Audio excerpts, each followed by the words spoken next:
आज की स्टोरी सिंध के दो बड़े महकमों वर्क सर्विसेज और आबपाशी महकमों के अरबों रुपए के तरक्याती कामों की है, जिसमें ई तो दूर की बात है, डमी अखबारात के जरिए ठेके दिए गए और पेशगी अदायगी करके रकम की भी बंदर बांट की गई है।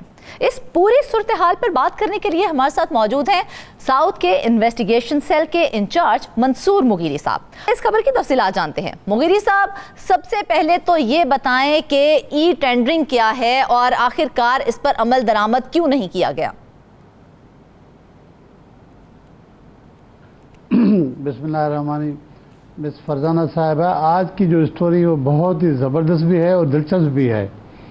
आपने जो सवाल किया है कि ई टेंडरिंग क्या है, उस पर अमल दरामद क्यों नहीं हो रहा है, असल में जो वफाकी हुकूमत की जानिब से पेपरा है, एफ पेपरा और बाकी सूबों में पेपरा है, पब्लिक प्रोक्योरमेंट अथॉरिटी है, जिसमें जितने भी तरक्याती काम होते हैं या ख़रीदारी की जाती है तो उसका टेंडर जो है डिपार्टमेंट वाले आके पेपरा को भी देते हैं, वो अपनी वेबसाइट पे वो चढ़ाता है ताकि सारे लोग देखें तो उस पे अप्लाई करें, ताकि ओपन बिड हो, लोग जो है कॉम्पीट करें, जिसका नसीब जो ठेका मिले। लेकिन बदकिस्मती ये है कि सेपरा के आने के बावजूद भी सिंध में सूरत हाल ये है कि जो इनके लोगों ने जो कंप्यूटर के एक्सपर्ट थे उन्होंने हशर नशर कर दिया। ऐसी कमांडें दे रखी हैं कि आप चाहे कितने अरबों की हो या खरबों की आप टेंडर डॉक्यूमेंट भेज दें इनके पास, वो नजर ही नहीं आता। वो 2-4 घंटे में चढ़ा के फिर उसकी स्क्रीन गायब कर देते हैं ताकि ना कोई देखे, ना कोई अप्लाई करे, ना किसी को टेंडर मिले। तो फिर मनपसंद कंपनियों को वही फर्ज करो कि मैंने अप्लाई किया, मैं इनका मनपसंद हूँ। हाँ। मेरी वजह से इन्होंने डील की और सेपरा के जरिए उन्होंने टेंडर हाइड कर दिया, छुपा दिया। अच्छा। किसी को नजर नहीं आएगा। ठीक है। लिमिटेड टाइम के बाद फिर उसको जाहिर करते हैं। अब टाइम नहीं होता लोगों को अप्लाई करने के लिए, तो कोई कहेगा, तो ये कहते हैं देखिए हमने तो इस डेट को ये चढ़ा दिया है, आपने अप्लाई नहीं किया, आपने देखा नहीं, हमारा क्या कसूर है। तो नतीजे में जो मनपसंद कंपनी होती है वही अप्लाई करता है, उसी को काम मिलता है, फिर उसी पे जो है ना काम बढ़ता जाता है। रिवाइज जाते हैं, रिवाइज में अरबों रुपए। अच्छा, उसको उस तोड़ को निकालने के लिए वर्ल्ड बैंक की जानिब से वफाकी हुकूमत को कहा गया कि हमें बहुत सारी शिकायतें हो रही हैं कि जुगाड़ी काम किए जा रहे हैं, टेंडरिंग सही नहीं हो रहा है, आप ई टेंडरिंग करें। ई टेंडरिंग से मतलब यह है कि वो डिपार्टमेंट का जो टेंडर क्लर्क है वो लोगों को, कंपनीज को टेंडर नहीं देता था। टेंडर के दिनों में वो दफ्तर नहीं आता, छुप जाते हैं। जिनको उनको टेंडर देना होता है उनको टेंडर देते हैं, जिनको टेंडर नहीं देना होता है वो छुप जाते हैं, फोन बंद कर जाते हैं। ठीक है। तो उन्होंने कहा इस तरह का सिलसिला बनाए, कोई इस तरह का सॉफ्टवेयर डिजाइन करके आप सेपरा वालों को दे दें, वो इस टेंडर को चढ़ा दें और सब लोग उसको देख सके, सब लोग अप्लाई करें। जो टेंडर क्लर्क वहां से करा वो न कर सके और सेपरा का जो IT का एक्सपर्ट है वो वहां से न कर सके, उसको रोकने के लिए इस पे वफाकी हुकूमत की जानिब से इनको सख्ती से हिदायत की गई। तो वर्ल्ड बैंक की जानिब से सिंध वालों को कहा गया कि दो बहुत बड़े महकमे हैं जैसे एजुकेशन, हेल्थ, इनको आप ट्रेन करें, इनसे आप पायलट प्रोजेक्ट की शुरुआत करें। तो इन्होंने शुरुआत की, लेकिन बदकिस्मती से यह है कि ऐसे लोगों को भेजा गया ख़ास तौर पर हेल्थ वालों की जानिब से कि जो सीखना ही नहीं चाह रहे थे। अच्छा। मिसाल के तौर पर जो मेडिकल यूनिवर्सिटीज़ हैं, मेडिकल यूनिवर्सिटीज़ और कॉलेज के VC और प्रिंसिपल थे वो आए ही नहीं, वो नीचे के लड़कों को भेजा, उनकी लेवल ही नहीं थी उनको समझने की। इन्होंने ट्रेनिंग दे दी, जब वो टेंडर वहाँ से अपलोड कर रहे थे तो इनसे हो नहीं पा रहा था। अच्छा। तो फिर शिकायतें बढ़ गई कि ये तो आपका कौन सा सिस्टम है, आपका सॉफ्टवेयर ही ख़राब है, वर्ल्ड बैंक वालों ने धोखा किया है हमसे, गलत आपको सॉफ्टवेयर दिया है। अरे भाई, आप जब पढ़े लिखे लोग जाएंगे नहीं, मातहतों को भेजेंगे, वो समझ नहीं सकेंगे, तो उसमें उनका क्या कसूर। फिर सिंध वाले वफाकी हुकूमत को ख़त लिखते रहे कि हमें और टेंडर दे दें ताकि हम इनको ट्रेन कराएं। मेरे सोर्सेस कह रहे हैं कि इस सिलसिले में एजुकेशन वालों का इतना बड़ा जो है बीच में कोई सोर्स बढ़ गया कि उन्होंने इन पर सेपरा पे सोर्स बढ़ा दिया, इन्होंने एजुकेशन को निकाल दिया कि भाई आप इसको निकाल दें, बाकी रह गया हेल्थ में थोड़ा बहुत काम हो रहा है। बाकी जो सबसे ज़्यादा पैसे खर्च हो रहे हैं सिंध में वो महकमा आबपाशी है और वर्क सर्विसेज है। महकमा आबपाशी का लेकिन काम मुगीरी साहब, हम टेंडर्स के हवाले से ही अगर बात करें तो आपने ही बताया कि कई मंसूबे तो ऐसे हैं कि जिनमें टेंडर्स करवाए ही नहीं गए हैं। तो ये बताएं कि करोड़ों अरबों रुपए की खरीदारी या तरक्याती प्रोग्राम्स पर काम जो है वो बगैर टेंडर कराया जा सकता है? क्या ये कानून की खिलाफ वर्जी नहीं है? बहुत अच्छा सवाल है आपका।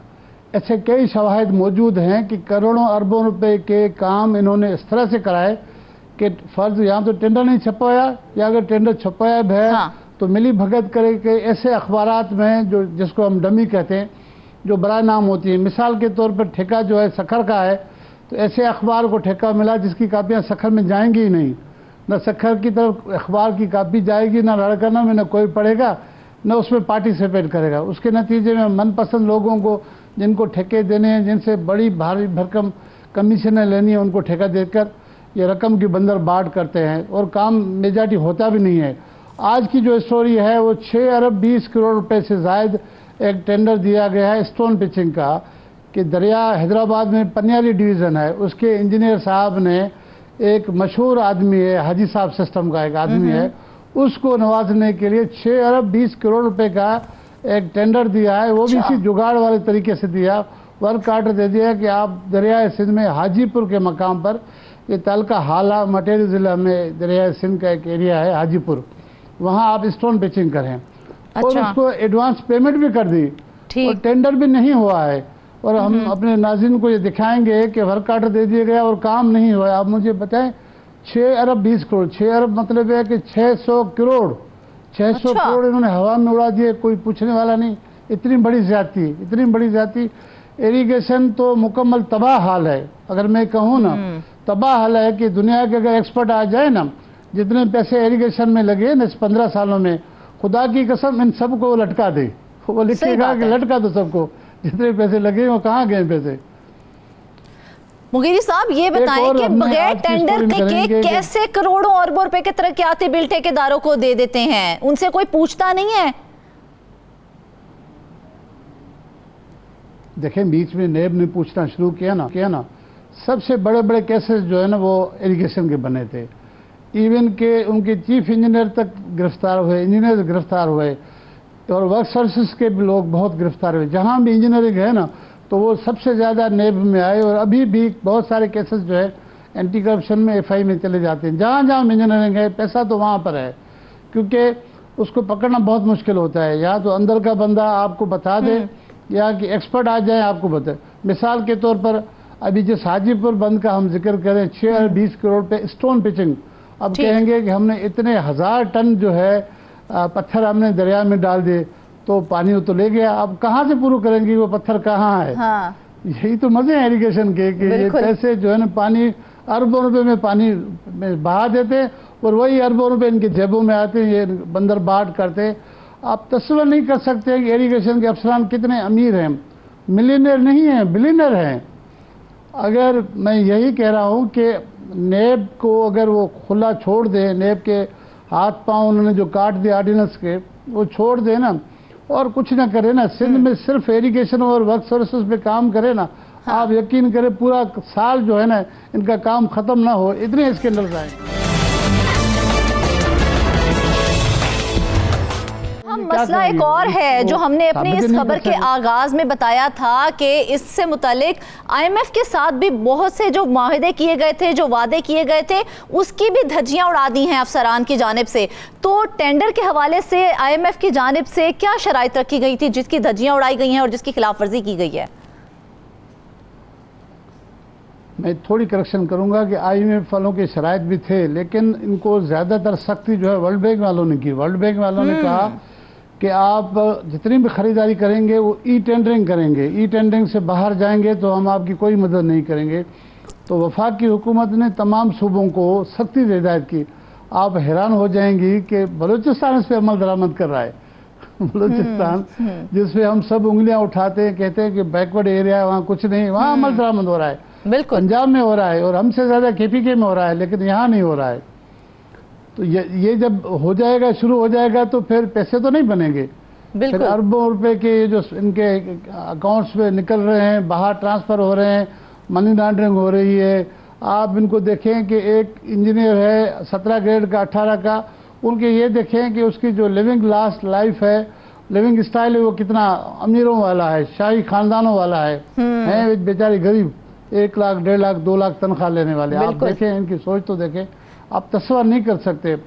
मेरे सोर्स मुझे बता रहे हैं कि इस 2 महकमों जिनका हम जिक्र करें, बिल्कुल मुगीरी साहब, इरिगेशन यही बात मैं आपसे और वर्क पूछने वाली थी। सर्विसेज, आपाशी वहाँ- का तो जिक्र आपने कर दिया है, उसके साथ एक और महकमा जिसका आपने जिक्र किया वर्क सर्विसेज, क्या उसमें भी उतनी ही करप्शन है या कोई फर्क है दोनों महकमों में करप्शन के हवाले से?